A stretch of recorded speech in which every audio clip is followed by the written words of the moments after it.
Hello दोस्तों, नमस्कार दोस्तों। आज की कहानी है कर्मफल।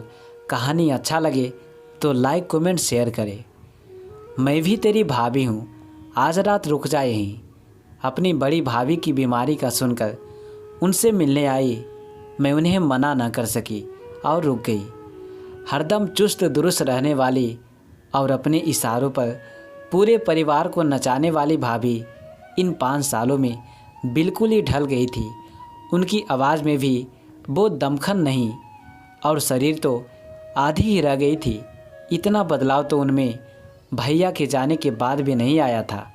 रात को खाना खाते हुए उन्होंने अपनी बहू से थोड़े चावल लाने के लिए कहा तो बहू तपाक से जवाब देते हुए बोली, मम्मी आप भी क्या बच्चों की तरह करते हो?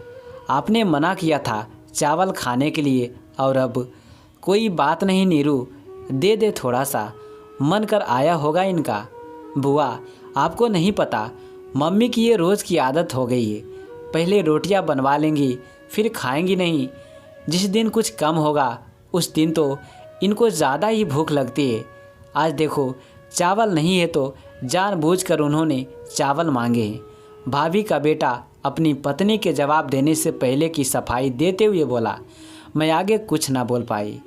रात को अपने मन में दबा गुबार भाभी रोक न सकी और अपनी आंखों में आए आंसुओं को पोंछते हुए बोली, देख लिया सुमन, तेरा भतीजा कैसे जोरू का गुलाम बना हुआ है।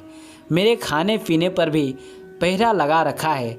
मेरे मन का तो कभी मानना ही नहीं और जो बना है उसको भी खिलाते हुए इतनी चिक चिक करते हैं।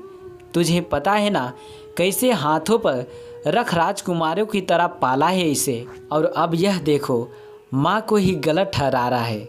इन दोनों को ऐसा व्यवहार देख अब तो मेरी बेटियाँ ने भी आना कम कर दिया है।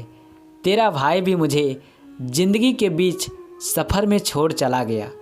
पता नहीं भगवान कौन से जन्म का बदला ले रहा है मुझसे। इससे तो अच्छा था कि तेरे भाई के साथ मुझे भी अपने पास बुला लेता।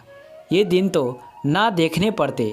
मैंने भाभी को तसल्ली के रूप में 2-4 बातें कही और फिर नींद आने की कह आंखें बंद कर लेट गई।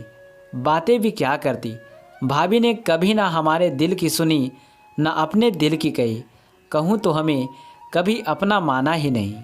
आज उनका इस तरह प्रेम से मुझे रोकना अचंभित करने वाला था, लेकिन अब सब समझ में आ गया था। 2 भाइयों की इकलौती बहन में सुमन कितने चाव से माँ पिता बड़े भैया की शादी की।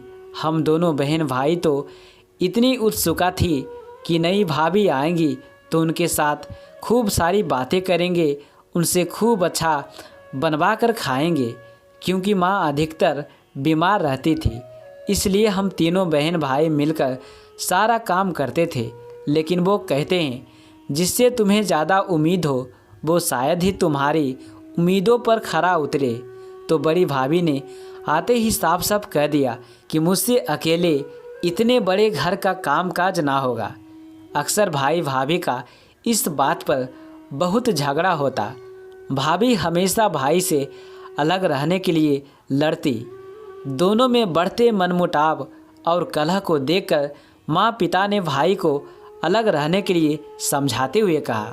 पिता ने उन्हें एक अलग कॉलोनी में मकान खरीद कर दे दिया। भाई घर से क्या अलग हुआ, परिवार से भी पराया हो गया। भाभी के साथ तो उनका सफ़र कुछ साल पहले ही ख़त्म हुआ, लेकिन हम सबके साथ तो उनका सफ़र भाभी के कारण बहुत पहले ही ख़त्म हो गया था। दूर रहकर भी भाभी के स्वभाव में कोई बदलाव ना आया। हाँ, बदलाव आया भाई के स्वभाव में। इस बदलते स्वभाव को देख सबने धीरे धीरे वहाँ जाना कम कर दिया। मेरी शादी के बाद छोटे भाई की शादी हुई। भगवान की कृपा से छोटी भाभी बहुत अच्छी थी। उनके आने से लगा कि अब मेरा मायका भी मेरे लिए सदा खुला रहेगा। समय बीतता गया। 2 बेटियों की शादी कर बड़े भैया चल बसे। अब तो भाभी का राजपाट था। भाई के गुजरने के 1 साल बाद उन्होंने बेटे की शादी की, जिसमें लोक दिखावे के लिए माँ को 2-4 दिन पहले आने के लिए कहा, लेकिन माँ की तबीयत बढ़ती उम्र के कारण ज़्यादा सही ना रहती थी। इसलिए छोटे भाई ने मुझे फ़ोन कर कहा कि तू एक दिन पहले शादी में चली जाना, जिससे कि माँ की देखभाल हो सके। शादी से अगले दिन छोटे भाई ने विदा लेते हुए माँ से भी चलने के लिए कहा तो भाभी का बेटा बोला, चाचू दादी को 1-2 दिन हमारे साथ रहने दो, मैं छोड़ आऊँगा। और बुआ जी आप भी रुक जाओ, आप कभी नहीं रुकते हमारे यहाँ। माँ तो अपने पोते का इतना प्रेम देख अभिभूत थी और मुझे ना चाहते हुए भी उनके कारण रुकना पड़ा। शाम को माँ ने गुलाब जामुन खाने की इच्छा जताई। यह सुनकर मेरी भतीजी बोली, वो तो बचे ही नहीं। रात को भी माँ बेटिया ने हमें एक कमरे में ही खाना पकड़ा दिया। अगले दिन सुबह 8 बज गए थे, लेकिन चाय पानी का कोई नाम न था। माँ को जल्दी चाय पीने की आदत थी। माँ ने मुझे कहा, सुमन लगता है सब शादी की थकावट के कारण उठे नहीं, जा तू बना ला चाय। मैं चाय बनाने रसोई में गई तो देखा वहाँ 2 बड़े बड़े डिब्बों में गुलाब जामुन और हलवा रखा हुआ था। मन इतना खिन्न हुआ कि लगा अभी वहाँ से निकल जाऊँ, लेकिन खुद को रोककर किसी तरह माँ के लिए चाय बनाई।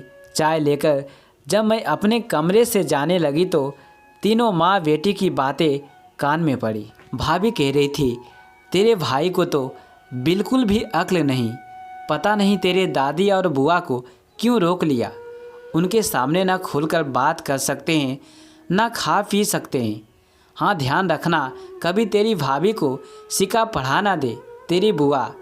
भाभी के मुंह से इतनी गिरी हुई बातें सुन अब मेरा वहाँ एक पल भी रुकना मुश्किल हो गया था। मैंने माँ को चाय देते हुए कहा, माँ मैं अभी जा रही हूँ और तुम भी चलो, बहुत करवा ली अपनी बड़ी बहू से सेवा पानी। मेरे रूंधे गले व पनियाली आँखों को देख माँ सब समझ गई। भतीजे ने जाने का कारण पूछा तो मैंने माँ की तबीयत ठीक ना होने का बहाना बना दिया। उसके बाद तो आना जाना ना के बराबर ही हो गया। भाभी ने भी तो कभी एक बार फ़ोन करके भी आने की नहीं कही। कुछ दिन पहले ही भाभी की बीमारी का पता चला तो खुद को रोक ना पाई और आज भाभी का हाल देखा और उनके मुंह से ऐसी बातें सुन बस एक ही बात मन में आ रही थी कि ज़िंदगी के सफ़र में जो आपने दूसरों को दिया वही ज़िंदगी आपको लौटा रही है। सुना था कर्म लौट कर जरूर आते हैं। कभी भाभी ने सुख चैन से किसी को एक रोटी न खाने दी। उनके कलेश के कारण हमेशा माँ पिताजी खून के आंसू रोते थे और आज उसी भाभी की बहू उनकी रोटियों की गिनती कर रही है। दोस्तों आप सबसे रिक्वेस्ट है, वीडियो तो देखते हैं पर लाइक नहीं करते हैं, प्लीज़ अपना भाई को सपोर्ट कीजिए।